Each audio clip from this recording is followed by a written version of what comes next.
പൊതുവിൽ ഇത്രയും കാര്യം വളരെ വ്യക്തമാണ്, വിശുദ്ധ ഖുർആൻ്റെ കാര്യത്തിൽ വ്യക്തമാണ്. പക്ഷേ മുസ്ലിങ്ങൾ ഈ ഒരു കാര്യത്തിൻ്റെ അടിസ്ഥാനത്തിൽ അദ്ദേഹം കൊല്ലപ്പെട്ടിട്ടില്ല, അല്ലെങ്കിൽ ക്രൂശിച്ച് കൊല്ലപ്പെട്ടിട്ടില്ല എന്നുള്ളതിൻ്റെ അടിസ്ഥാനത്തിൽ ഈസാ നബി അലൈഹി സ്വലാത്തു വസ്സലാം മരിച്ചിട്ടേ ഇല്ല എന്നുള്ളൊരു വാദം പറയാറുണ്ട്. വിശുദ്ധ ഖുർആനിൽ പലപ്പോഴും തന്നെ അദ്ദേഹം ഈസാ നബി അലൈഹി സ്വലാത്തു വസ്സലാം മരിച്ചിട്ടില്ല എന്നതിന് ഈ ഒരു കാര്യമാണ് വമാ ഖത്ലുഹു വമാ സ്വലബുഹു. അപ്പോൾ ഇത് സാധിച്ചിട്ടില്ല എന്ന് പറയുമ്പോൾ അതിൻ്റെ അർത്ഥം അദ്ദേഹം മരിച്ചിട്ടില്ല എന്നാണ് എടുക്കാറുള്ളത്. അള്ളാഹുവിൻ്റെ തന്നെ ഒരു നിയമമാണ് വിശുദ്ധ ഖുർആനിൽ തന്നെ അള്ളാഹു പറയുന്നത്, ലാ തസിറു വാസിറത്തും വിസ്റ ഉഖ്റ. ഒരു രീതിയിലും അനീതി പ്രവർത്തിക്കാത്ത അള്ളാഹുവിനെ സംബന്ധിച്ചിടത്തോളം ഇത്തരം കാര്യം പറയുന്നത് ഒരിക്കലും തന്നെ അതായത് ഇസ്ലാമിന് ഇങ്ങനത്തെ വിശ്വാസം എന്ന് പറഞ്ഞാൽ ഇസ്ലാം മുന്നോട്ട് വെക്കുന്ന അള്ളാഹുവിൻ്റെ കാഴ്ചപ്പാടിന് തന്നെ ഘടകവിരുദ്ധമായിട്ടുള്ള ഒരു സംഗതിയാണെന്നുള്ളതാണ്. യഹൂദികളുടെ വാദം എന്ന് യഹൂദികൾ പറയുന്നത് തന്നെ അദ്ദേഹത്തിന് ദൈവത്തിൻ്റെ സാമീപ്യം കിട്ടിയിട്ടില്ല, അദ്ദേഹം ശബ്ദനാണ്, അദ്ദേഹത്തിന് ആത്മീയമായ ഉന്നത സ്ഥാനങ്ങൾ ലഭിച്ചിട്ടില്ല, ആത്മീയമായ ഉന്നത സ്ഥാനങ്ങൾ ലഭിക്കാൻ അദ്ദേഹത്തിന് യോഗ്യതയില്ല എന്നാണ് യഹൂദികൾ. ഈസാ നബി മരിച്ചിട്ടില്ല എന്നുള്ളതിന് തെളിവില്ല എന്ന് മാത്രമല്ല, മരിച്ചു എന്നുള്ളതിനും കൃത്യമായ തെളിവ് നമുക്ക് ഖുർആനിൽ ലഭിക്കുന്നുണ്ട് എന്നുള്ളതാണ്. ഈ ആയത്തിൻ്റെ അർത്ഥം, പരാമർശിക്കപ്പെട്ടിരിക്കുന്ന ആയത്തിൻ്റെ അർത്ഥം ഒരിക്കലും തന്നെ എല്ലാ അഹ്ലെ കിതാബും ഈസാ നബിയുടെ മരണത്തിന് മുമ്പ് അദ്ദേഹത്തിൽ വിശ്വസിക്കും എന്നുള്ളതല്ല. പ്രവാചകന്മാരുടെ സുന്നത്തിന് അല്ലെങ്കിൽ പ്രവാചകന്മാരുടെ ആ ഒരു ചര്യയ്ക്ക് എതിരാകുക, വിശുദ്ധ ഖുർആൻ്റെ ഇത്രയും നേരം വിശദീകരിച്ച് വിശുദ്ധ ഖുർആൻ്റെ ഓരോ കാര്യത്തിനും എതിരാകുക എന്ന് പറയുമ്പോൾ ഒരിക്കലും തന്നെ അതിന് അക്ഷരാർത്ഥത്തിൽ എടുക്കാൻ കഴിയൂല എന്നുള്ളതാണ്. അസ്സലാമു അലൈക്കും വറഹ്മത്തുള്ളാഹി. കുറച്ച് ദിവസങ്ങൾക്ക് മുമ്പ് അൺമാസ്കിംഗ് അനോമലീസ് എന്ന് പറഞ്ഞ ചാനലിൽ ഈസാ നബി അലൈഹി സ്വലാത്തു വസ്സലാമിനെ സംബന്ധിച്ച്, അതായത് യേശു ക്രിസ്തുവിനെ സംബന്ധിച്ച് ഒരു വീഡിയോ വന്നിരുന്നു. അദ്ദേഹത്തിൻ്റെ ജീവിതവും അതുപോലെ തന്നെ പ്രത്യേകിച്ച് അദ്ദേഹത്തിൻ്റെ രണ്ടാം വരവുമായി ബന്ധപ്പെട്ടിട്ടുള്ള ഇസ്ലാമിൻ്റെ പെർസ്പെക്റ്റീവ് എന്താണ്. നമുക്കറിയാം ഈസാ നബി അലൈഹി സ്വലാത്തു വസ്സലാം എന്ന് പറഞ്ഞാൽ ഒരുപാട് പ്രത്യേകിച്ച് യഹൂദമതം, ക്രിസ്തുമതം, ഇസ്ലാം, ഈ മൂന്ന് മതങ്ങളുമായി ബന്ധപ്പെട്ട് നിൽക്കുന്ന ഒരു ഫിഗറാണ്, ഒരു വ്യക്തിത്വമാണ്. അപ്പോൾ ഈ വിഷയവുമായി ബന്ധപ്പെട്ട് ഇസ്ലാമിൻ്റെ വിശ്വാസം, ഇസ്ലാമിൻ്റെ പെർസ്പെക്റ്റീവ് എന്താണ് എന്നാണ് ആ ഒരു വീഡിയോയിൽ അവർ വിശദീകരിക്കുന്നത്. ഇതിൽ നമ്മൾ പരിശോധിക്കുകയാണെങ്കിൽ ഇസ്ലാമിൻ്റെ ഫണ്ടമെൻ്റൽസ് ആയിട്ടുള്ള വിശുദ്ധ ഖുർആനും അതുപോലെ തന്നെ വിശുദ്ധ ഖുർആനിന് അനുസൃതമായിട്ടുള്ള ഹദീസുകളും അതിൻ്റെയൊക്കെ വെളിച്ചത്തിൽ നോക്കുമ്പോൾ എത്രത്തോളം ഈ പറഞ്ഞ കാര്യങ്ങൾ, ഇതിൽ പറയപ്പെട്ടിട്ടുള്ള കാര്യങ്ങൾ ഇസ്ലാമുമായിട്ട് ബന്ധമുള്ളതാണ് എന്നുള്ളതാണ് നമുക്ക് മനസ്സിലാക്കാൻ പറ്റുക. ഈസാ നബി അലൈഹി സ്വലാത്തു വസ്സലാം അഥവാ യേശു ക്രിസ്തു എന്ന് പറയുന്നത് ഇന്ന് ലോകത്ത് നിലവിലുള്ള 3 പ്രബല മതങ്ങളുമായിട്ട് അല്ലെങ്കിൽ 3 സെമിറ്റിക് മതങ്ങളുമായിട്ട് അഭേദ്യമായ ബന്ധം വെച്ച് പുലർത്തുന്ന ഒരു വ്യക്തിത്വമാണ്. ഈസാ നബി അലൈഹി സ്വലാത്തു വസ്സലാമിനെ, യേശു ക്രിസ്തുവിനെ യഹൂദികൾ കാണുന്നത് ഒരു രൂപത്തിലാണ്, ക്രിസ്ത്യാനികൾ മറ്റൊരു രൂപത്തിലാണ്, ഇസ്ലാമികമായിട്ടുള്ള അദ്ദേഹത്തിനെ കുറിച്ചുള്ള കാഴ്ചപ്പാട് മറ്റൊന്നാണ്. അപ്പോൾ ഇതിൽ യഹൂദികൾ വിശ്വസിക്കുന്നത്, യഥാർത്ഥത്തിൽ യഹൂദികൾക്ക് വാഗ്ദാനം ചെയ്യപ്പെട്ട ആളാണ് ഈസാ നബി അലൈഹി സ്വലാം, മസീഹാണ്. അവർക്ക് വാഗ്ദത്തം ചെയ്യപ്പെട്ട മഷീഹയാണ് ഈസാ നബി അലൈഹി സ്വലാം. പക്ഷേ യഹൂദികൾ പറയുന്നത് ഈസാ നബി അലൈഹി സ്വലാത്തു വസ്സലാം നൗദുബില്ല കള്ളപ്രവാചകനായിരുന്നു, വ്യാജവാദിയായിരുന്നു, നൗദുബില്ല വ്യഭിചാര സന്തതിയായിരുന്നു. അതുകൊണ്ട് കള്ളവാദിയായ വ്യാജവാദിയായ ഈസാ നബി അലൈഹി സ്വലാമിനെ, യേശു ക്രിസ്തുവിനെ ഞങ്ങൾ കുരിശിൽ തറച്ചു കൊന്നിരിക്കുന്നു എന്നുള്ളതാണ് അവരുടെ വിശ്വാസം. മറുഭാഗത്ത് ക്രിസ്ത്യാനികൾ പറയുന്നത് അദ്ദേഹം മുഴുവൻ മനുഷ്യരുടെയും പാപങ്ങൾ ഏറ്റെടുത്തു. അത് മനുഷ്യർ ജന്മജന്മാന്തരങ്ങളായി പാപം പേറുന്നവരാണ്. ഈ പാപത്തിന് മോചനമായി ദൈവം തൻ്റെ പുത്രനെ ഭൂമിയിലേക്ക് അയക്കുകയും, മറിയമ്മിലൂടെ പുത്രനെ ഭൂമിയിലേക്ക് അയക്കുകയും, ആ പുത്രൻ ജനിക്കുകയും മുഴുവൻ മാനവരാശിയുടെയും പാപങ്ങൾ ഏറ്റെടുത്തുകൊണ്ട് കുരിശിൽ മരിച്ച് പാപത്തിന് അദ്ദേഹം പരിഹാരമായിരിക്കുകയും ചെയ്തിരിക്കുന്നു. അപ്പോൾ ആ കുരിശുമരണത്തിൽ ഒരാൾ വിശ്വസിച്ച് കഴിഞ്ഞാൽ അയാളുടെ പാപങ്ങൾ എല്ലാം തന്നെ പൊറുക്കപ്പെടും എന്നുള്ളതാണ് ക്രിസ്ത്യാനികളുടെ വിശ്വാസം. ഇതിൽ നിന്ന് തികച്ചും വ്യത്യസ്തമായ ഒരു കാഴ്ചപ്പാടാണ് ഇസ്ലാം മുന്നോട്ട് വെക്കുന്നത്. ഇസ്ലാം പറയുന്നത് ഈസാ നബി അലൈഹി സ്വലാത്തു വസ്സലാം ബനി ഇസ്രായേലർക്ക് വാഗ്ദാനം ചെയ്യപ്പെട്ട മസീഹായിരുന്നു, ബനി ഇസ്രായേലിലേക്ക് ഇറക്കപ്പെട്ട പ്രവാചകനായിരുന്നു. വിശുദ്ധ ഖുർആൻ തന്നെ അദ്ദേഹത്തെക്കുറിച്ച് പറയുന്നുണ്ട്, റസൂലൻ ഇല ബനി ഇസ്രായേൽ, അദ്ദേഹം ബനി ഇസ്രായേലർക്ക് അയക്കപ്പെട്ട പ്രവാചകനായിരുന്നു. എന്ന് മാത്രമല്ല അദ്ദേഹം മറ്റ് പ്രവാചകന്മാരെ പോലെ മനുഷ്യനായ ഒരു പ്രവാചകനായിരുന്നു, സാത്വികനായിരുന്നു. അദ്ദേഹത്തിൻ്റെ അമ്മയെക്കുറിച്ച്, യേശുക്രിസ്തുവിൻ്റെ അമ്മയെക്കുറിച്ച് ജൂതന്മാരുടെ വാദങ്ങളെല്ലാം തെറ്റാണ്. അങ്ങേയറ്റം പരിശുദ്ധയായ ഒരു വനിതയായിരുന്നു അവർ, ഹസ്രത്ത് മറിയം അലൈഹിസ്സലാം. അതേപോലെ തന്നെ അദ്ദേഹവും തൻ്റെ സാത്വികമായ ജീവിതം നയിച്ച ഒരു വ്യക്തിത്വമായിരുന്നു ഈസാ നബി അലൈഹി സ്വലാത്തു വസ്സലാം എന്നുള്ളതാണ്. അപ്പോൾ അങ്ങനെ അദ്ദേഹം ഈ ലോകത്ത് വരികയും തൻ്റെ ദൗത്യം പൂർത്തിയാക്കുകയും ചെയ്തു എന്നുള്ളതാണ്. അങ്ങനെ മനുഷ്യനായ ഒരു പ്രവാചകനായിരുന്നു ഈസാ നബി അലൈഹി സ്വലാത്തു വസ്സലാം എന്നാണ്. പക്ഷേ വിശുദ്ധ ഖുർആൻ ക്രിസ്ത്യാനികളുടെയും യഹൂദികളുടെയും ഈ രണ്ട് വാദത്തെയും അതിശക്തമായ നിലയിൽ ഖണ്ഡിക്കുന്നുണ്ട്. അതായത് യഹൂദികളുടെ വാദവും തെറ്റാണ്. അതായത് അദ്ദേഹം, കാരണം യഹൂദികളുടെ വാദം തെറ്റാണ് എന്ന് പറയാനുള്ള കാരണം ബൈബിളിൽ, അതായത് പഴയ നിയമത്തിൽ പറഞ്ഞിട്ടുണ്ട്, കുരിശിൽ മരിക്കുന്നവൻ ശപിക്കപ്പെട്ടവൻ, മരത്തിൽ തൂങ്ങുന്നവൻ ശപിക്കപ്പെട്ടവൻ. അപ്പോൾ അതുകൊണ്ട് തന്നെ യഹൂദികൾ പറയുന്നത് ഈസാ നബി അലൈഹി സ്വലാത്തു വസ്സലാം നൗസുബില്ല കള്ളപ്രവാചകനായിരുന്നു, അതുകൊണ്ട് അദ്ദേഹത്തെ ഞങ്ങൾ കുരിശിൽ തറച്ചു കൊന്നിരിക്കുന്നു, അതുകൊണ്ട് അദ്ദേഹം ശപ്തനാണ്. അതുപോലെ തന്നെ കള്ളപ്രവാചകൻ കൊല്ലപ്പെടും എന്നും തൗറാത്തിൽ പറഞ്ഞിട്ടുണ്ട്. അപ്പോൾ അതിൻ്റെ അടിസ്ഥാനത്തിൽ അദ്ദേഹം കള്ളപ്രവാചകനായിരുന്നു, അതുകൊണ്ട് അദ്ദേഹം കൊല്ലപ്പെട്ടിരിക്കുന്നു, അല്ലാതെ അദ്ദേഹത്തെ വധിച്ച് കളഞ്ഞിരിക്കുന്നു എന്ന് യഹൂദികൾ പറയുന്നു. അപ്പോൾ വിശുദ്ധ ഖുർആൻ അതിശക്തമായ നിലയിൽ ഇവർക്കിത് സാധിച്ചിട്ടില്ല, കൊല്ലാനും സാധിച്ചിട്ടില്ല, ക്രൂശിച്ചു കൊല്ലാനും സാധിച്ചിട്ടില്ല എന്ന് വിശുദ്ധ ഖുർആൻ. അതുപോലെ തന്നെ ക്രിസ്ത്യാനികളുടെ വാദത്തെ അതുപോലെ തന്നെ ക്രിസ്ത്യാനികളുടെ വാദം, അതായത് പാപം ഏറ്റെടുത്തുകൊണ്ട് കുരിശിൽ മരിച്ചിരിക്കുന്നു എന്നുള്ള വാദം, കുരിശിലും മരിച്ചിട്ടില്ല. രണ്ട് വാദവും വ്യത്യസ്തമായ വാദങ്ങളാണെങ്കിലും അതിന്റെ അടിസ്ഥാനം എന്ന് പറയുന്നത് ഈസാ നബി അലൈഹി സ്വലാത്തു വസ്സലാം കുരിശിൽ മരണപ്പെട്ടു എന്നുള്ളതാണ്. അതിനെ വിശുദ്ധ ഖുർആന് അതിനെ അതിശക്തമായ നിലയിൽ, അതായത് ഒരു സംശയത്തിനും ഇടയില്ലാത്ത വിധം വിശുദ്ധ ഖുർആൻ പറയുന്നു അവർക്ക് കുരിശിൽ തറച്ചു കൊല്ലാൻ, കുരിശിലും അദ്ദേഹം മരിച്ചിട്ടില്ല, അദ്ദേഹത്തെ ഏതെങ്കിലും തരത്തിൽ അവർക്ക് വധിക്കുവാനോ സാധിച്ചിട്ടില്ല എന്നുള്ള. അപ്പോൾ ഇതാണ് ഈ ക്രിസ്ത്യാനികളുടെയും യഹൂദികളുടെയും ഈ വാദത്തെ വിശുദ്ധ ഖുർആൻ നിരാകരിക്കുന്നു.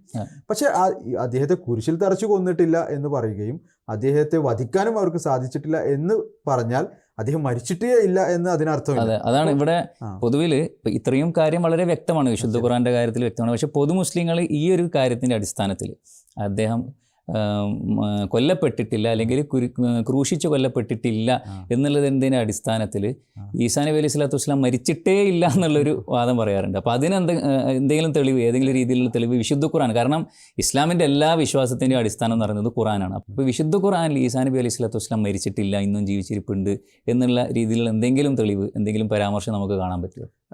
വിശുദ്ധ ഖുർആനിൽ ഈസാ നബി അലൈഹി സ്വലാത്തു വസ്സലാം ഇങ്ങനെ മരിച്ചിട്ടില്ല എന്നതിന് യാതൊരു തെളിവും ഇല്ല എന്നുള്ളതാണ് യാഥാർത്ഥ്യം.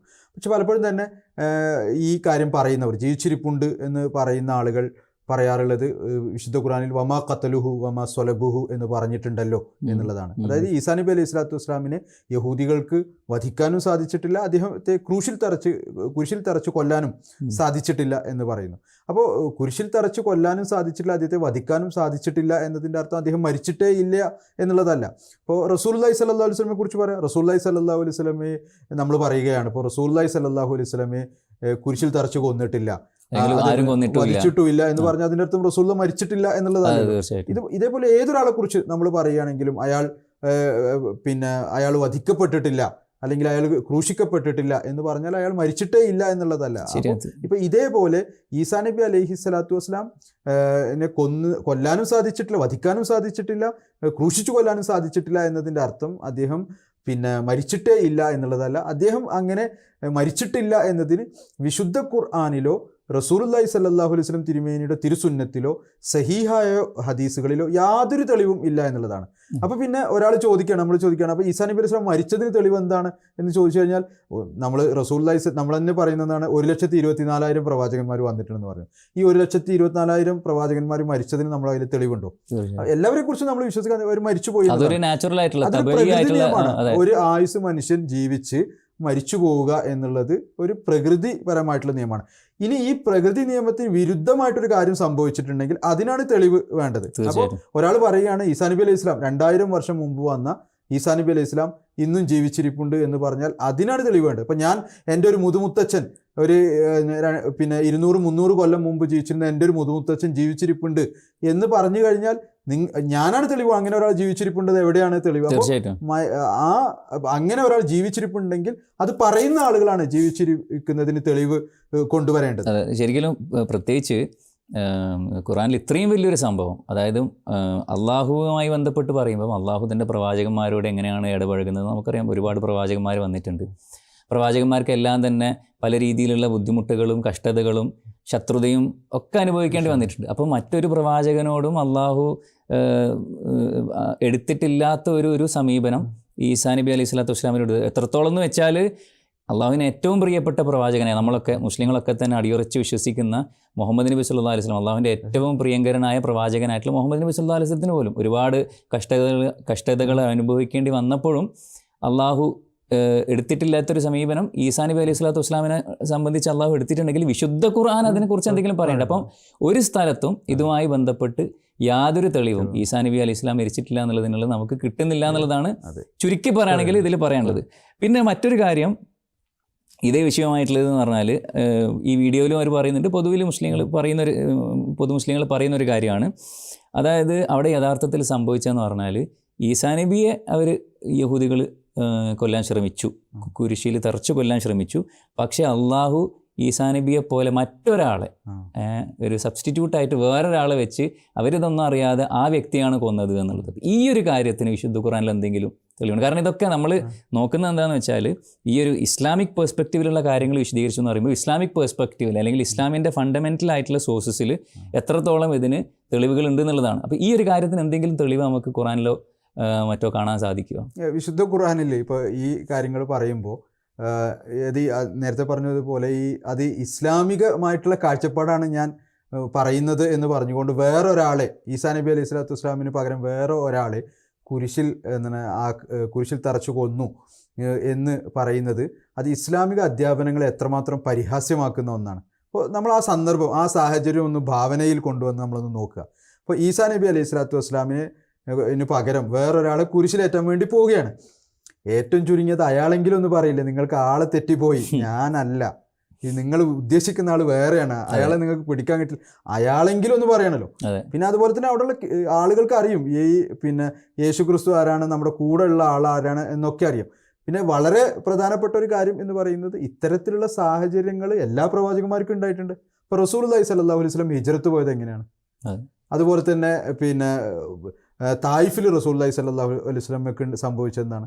അതുപോലെ ഇത്തരത്തിലുള്ള പ്രയാസങ്ങൾ ഉഹദ് യുദ്ധത്തിൽ, എല്ലാ യുദ്ധങ്ങളിലും, ഖന്തക് യുദ്ധത്തിൽ, ബദർ യുദ്ധത്തിൽ പല സമയത്ത് യഹൂദികൾ കൊല്ലാൻ വേണ്ടി ശ്രമിച്ചു, വധിക്കാൻ വേണ്ടി ഈ റസൂലുള്ളാഹി സ്വല്ലല്ലാഹു അലൈഹി വസല്ലം ശ്രമിച്ചിട്ടുണ്ട്.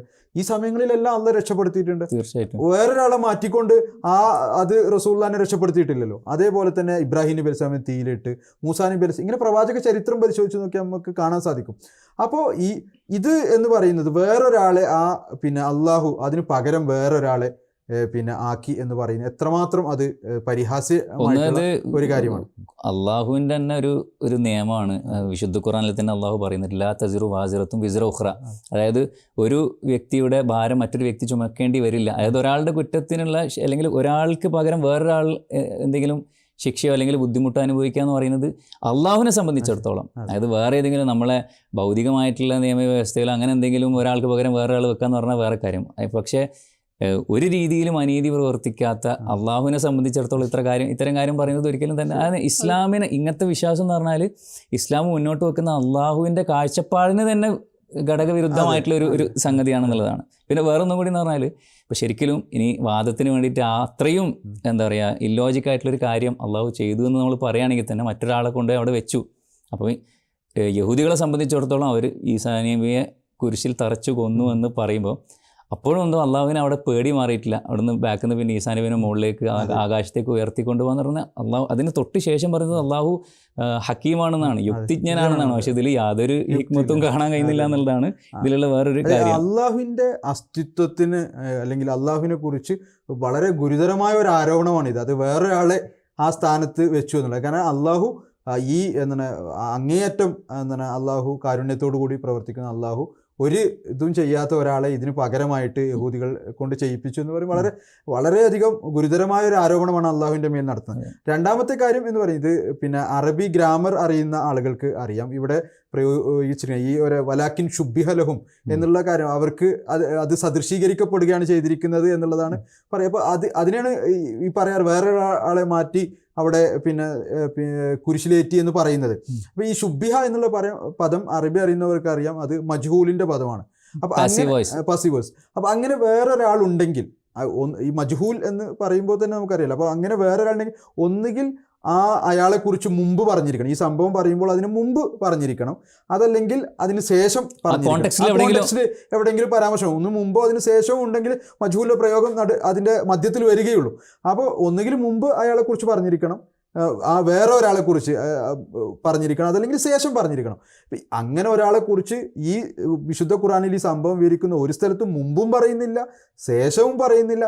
വിശുദ്ധ ഖുർആൻ മുഴുവൻ നോക്കിയാൽ അങ്ങനെ ഒരാളെ കുറിച്ച് സൂചന പോലും ഇല്ല, അയാളെ കുറിച്ച് പറയുന്നില്ല എന്ന് മാത്രമല്ല അങ്ങനെ ഒരാളെ കുറിച്ചുള്ള ഒരു സൂചന പോലും വിശുദ്ധ ഖുർആനിൽ എവിടെയും ഇല്ല.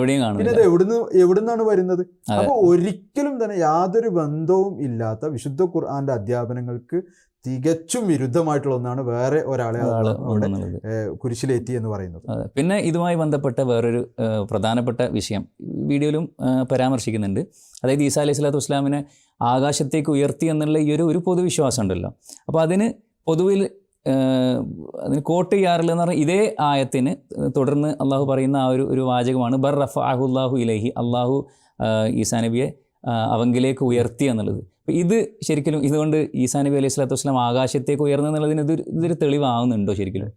അതാണ് അവരോട് ചോദിക്കുന്നത്. ഈ ബൽ റഫഅഹുല്ലാഹു ഇലൈഹി, അള്ളാഹു അദ്ദേഹത്തെ അവങ്കിലേക്ക് ഉയർത്തി എന്ന് പറഞ്ഞു കഴിഞ്ഞാൽ അതെങ്ങനെയാണ് ആകാശത്തേക്ക് ഉയർത്തലാകല്? അള്ളാഹു അവങ്കിലേക്ക് ഉയർത്തി എന്നാണ് പറയുന്നത്. അത് ആകാശത്തേക്ക് ഉയർത്തൽ, ഈ ആകാശം എന്നുള്ള വാക്ക് എവിടെ നിന്ന് വന്നു?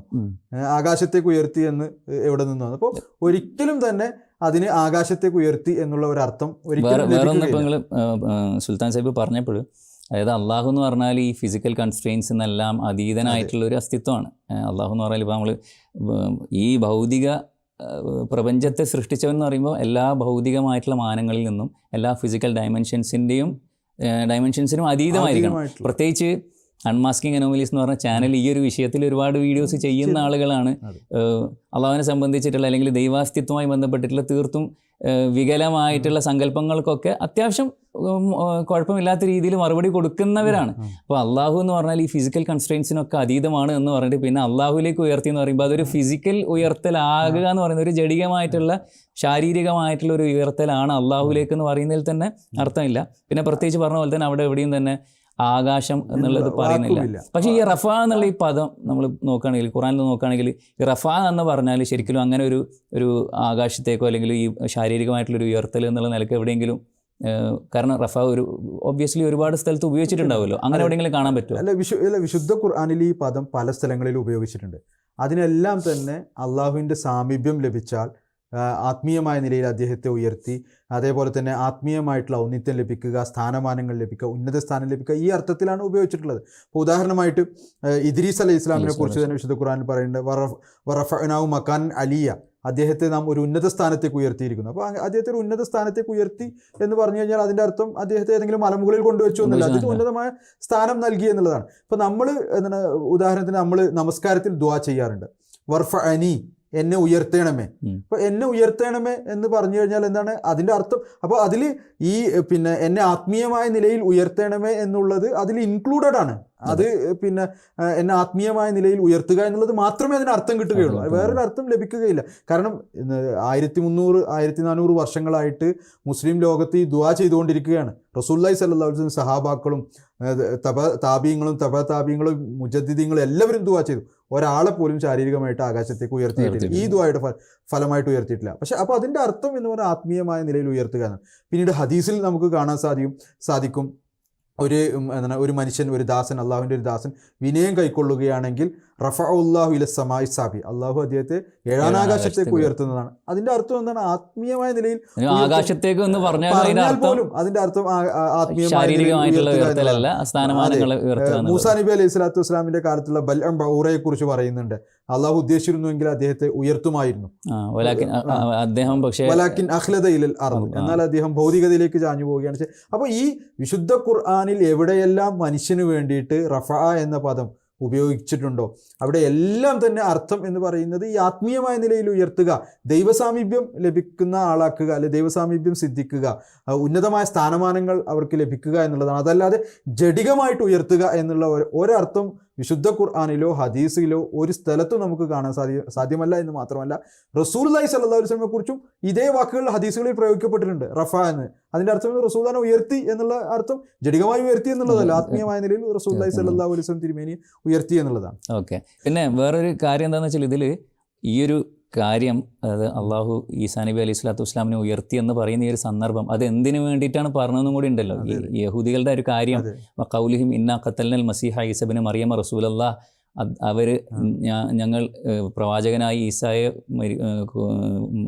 കൊന്നിരിക്കുന്നു എന്ന് അവർ വാദിക്കുന്നു എന്ന് പറഞ്ഞിട്ടാണല്ലോ പറയുന്നത്. അപ്പോൾ ആ ഒരു അർത്ഥത്തിൽ നമ്മൾ നോക്കുമ്പോൾ, ആ ഒരു കോണ്ടെക്സ്റ്റിൽ നോക്കുമ്പോഴും ശരിക്കും ഈ റഫേൻ്റെ അർത്ഥം, അതായത് ഈസാ നബി അലൈഹി സ്വലാത്തു വസ്സലാമിനെ അള്ളാഹു ഉയർത്തി എന്ന് പറയുമ്പം അതൊരു ശാരീരികമായി ഉറച്ചാവാൻ സാധിക്കില്ലല്ലോ. കാരണം അവർ പറഞ്ഞത് എന്താണെന്ന് വെച്ചാൽ, സുൽത്താൻ സാഹിബ് ഇപ്പോൾ നേരത്തെ സൂചിപ്പിച്ചതുപോലെ തന്നെ അദ്ദേഹത്തെ, അതായത് ഈസാ നബി അലൈഹി സ്വലാത്തു വസ്സലാം നൗസുബില്ല ശക്തനാണ്, അള്ളാഹുവിൻ്റെ സാമീപ്യം ലഭിച്ചിട്ടില്ലാത്തൊരു വ്യക്തിയാണെന്ന് ഞങ്ങൾ തെളിയിച്ചിരിക്കുന്നു, അതിനുവേണ്ടി കൊന്നു എന്നാണല്ലോ അവർ പറയുന്നത്. അല്ലാണ്ട് അദ്ദേഹത്തിന് ആകാശത്തേക്ക് കയറി പോകാൻ കഴിയൂല എന്ന് ഞങ്ങൾ സ്ഥാപിച്ചു എന്നല്ലല്ലോ പറയുന്നത്. അപ്പോൾ അതുകൊണ്ട് തന്നെ അവിടെ ബൽ എന്നാൽ റഫഅഹുല്ലാഹു ഇലൈഹി, നിങ്ങൾക്ക് അദ്ദേഹത്തെ കൊല്ലാൻ സാധിച്ചിട്ടില്ല, അതുകൊണ്ട് തന്നെ അദ്ദേഹത്തെ നിങ്ങൾ ശക്തനാക്കിയിട്ടില്ല, മറിച്ച് അള്ളാഹു അദ്ദേഹത്തെ തങ്കിലേക്ക് ഉയർത്തിയാണ് ഉണ്ടായത്. അള്ളാഹുവിൻ്റെ സാമീപ്യം അദ്ദേഹത്തിന് ലഭിച്ചു, അദ്ദേഹത്തിന് അള്ളാഹു വളരെ ഉന്നതമായ സ്ഥാനം നൽകി എന്നുള്ളതാണല്ലോ ഇതിൽ ആ ഒരു കോണ്ടെക്സ്റ്റ് നോക്കുമ്പോഴും.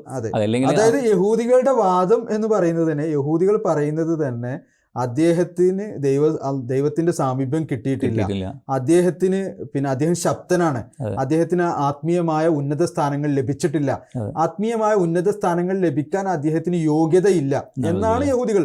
അത് ഞങ്ങൾ സ്ഥാപിച്ചു കാണിച്ചിരിക്കുന്നു, എങ്ങനെ കുരിശിൽ അദ്ദേഹത്തെ തറച്ചുകൊണ്ട് ഞങ്ങൾ സ്ഥാപിച്ചു കാണിച്ചിരിക്കുന്നു എന്നാണ് യഹൂദികൾ പറയുന്നത്.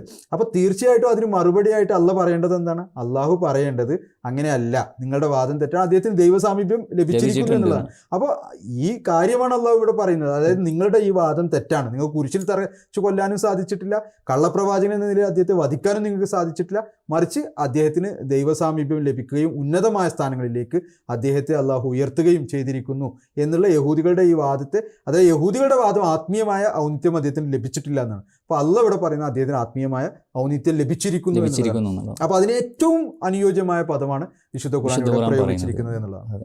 അപ്പോൾ ഇതൊക്കെ ഇത്ര കൃത്യമായി പറഞ്ഞിട്ടും വീണ്ടും ഇതെല്ലാം ഈസാ നബി ശാരീരികമായിട്ട് ഉയർത്തപ്പെട്ടു എന്നൊക്കെ പറയുന്നതിൻ്റെ ശരിയായ അർത്ഥം എന്ന് പറഞ്ഞാൽ ഇതേ ആയത്തിൽ അള്ളാഹു പിന്നെ പറയുന്നുണ്ടല്ലോ, ഇതിനെപ്പറ്റി അറിവില്ലാത്ത ആളുകൾ ഊഹത്തെയാണ് പിൻപറ്റുന്നത് എന്നുള്ളത്. അങ്ങനെയുള്ള ഊഹങ്ങളായിട്ട് ഇതിനെ കാണാൻ പറ്റുള്ളൂ. പിന്നെ മറ്റൊരു വിഷയം ഈ വീഡിയോയിൽ പറയുന്നത് ഇതേ വിഷയവുമായി ബന്ധപ്പെട്ട്, അതായത് ഈസാ നബി അലൈഹി സ്വലാത്തു വസ്സലാം ആകാശത്തേക്ക് ഉയർന്നു എന്നുള്ളതിന് ഒരു തെളിവായിട്ട് ഉദ്ധരിക്കുന്നൊരു ആയത്താണ് സൂറ ആൽ ഇംറാനിലുള്ള ആയത്ത്, യാ ഈസ ഇന്നി മുത്തവഫീക വറാഫിയൂക്ക. അപ്പോൾ അതിൽ മുത്തവഫീക്ക എന്ന് പറഞ്ഞാൽ അതിന് ഒരർത്ഥം പറയുന്നത് അള്ളാഹു ഞാൻ നിന്നെ പരിപൂർണമായും ഏറ്റെടുക്കുന്നവനാണ് എന്നുള്ളതാണ്. അപ്പോൾ മുത്തവഫീക്ക എന്നുള്ളതിന് അങ്ങനെ ഒരു അർത്ഥമുണ്ട്. അതിൽ നിന്ന് ഈസാ നബി ആകാശത്തേക്ക് ഉയർന്നു എന്നുള്ള അങ്ങനെ വല്ല അർത്ഥവും മുത്തവഫീക്കൊക്കെ കിട്ടുന്നുണ്ട്.